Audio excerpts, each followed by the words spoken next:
Também a gente celebrar os 500 anos da Reforma é lembrar que a Reforma é constitutiva da nossa caminhada como igreja. Enquanto nesse mundo peregrina até o fim dos tempos.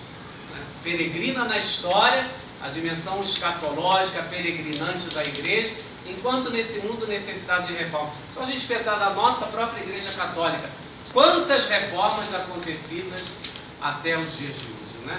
As configurações históricas da igreja, as mudanças acontecidas até os tempos de hoje.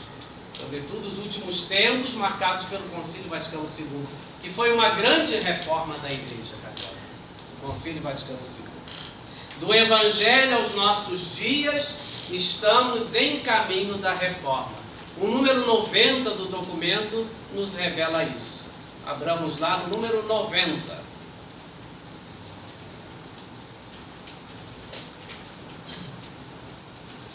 Número 90, o Concílio Vaticano II. Alguém pode ler para nós que de fato foi a nossa reforma, em termos maiores, né? Mais expressivos.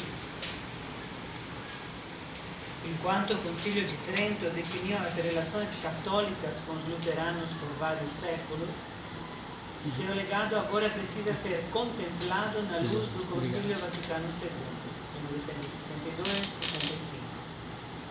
Esse concílio possibilitou à Igreja Católica entrar no movimento ecumênico e deixar para trás a pesada atmosfera polêmica do período pós-reforma.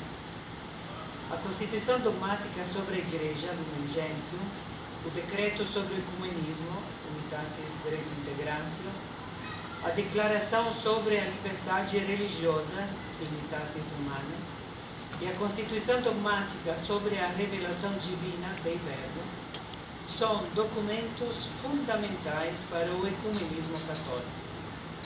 Enquanto afirma que a Igreja de Cristo subsiste na Igreja Católica, o Concílio Vaticano II também reconhece a possibilidade de que fora da comunidade se encontrem muitos elementos de santificação e de verdade, os quais, por serem dons pertencentes à Igreja de Cristo, impelem para a unidade católica. Houve uma apreciação positiva do que os católicos têm em comum com as outras igrejas cristãs: as profissões de fé, o batismo e as escrituras. Uma teologia da comunhão eclesial afirmou que os católicos têm uma real, ainda que imperfeita, comunhão com todos os que confessam Jesus Cristo e são batizados. Só esse número aqui é o curso de ecumenismo. Tem aqui uma pauta, né, para dar um curso sobre o ecumenismo. E para a gente estudar as nossas comissões também diocesanas. Né? Todo esse conteúdo riquíssimo que nos vem pelo Concílio Vaticano II, que não são apenas documentos, mas que expressam a vida da igreja. E aqui da Igreja Católica. Dentro desse conjunto, o ecumenismo não isolado, mas na eclesiologia, na compreensão de igreja, na missão da igreja. A gente vê, né, o quanto essa época do concílio, o tempo do concílio, é a abertura de um novo tempo da história da Igreja Católica. Né? E aqui, como é lembrado, uma expressão muito viva de uma igreja sempre em reforma. A palavra reforma não é uma palavra estranha para a gente.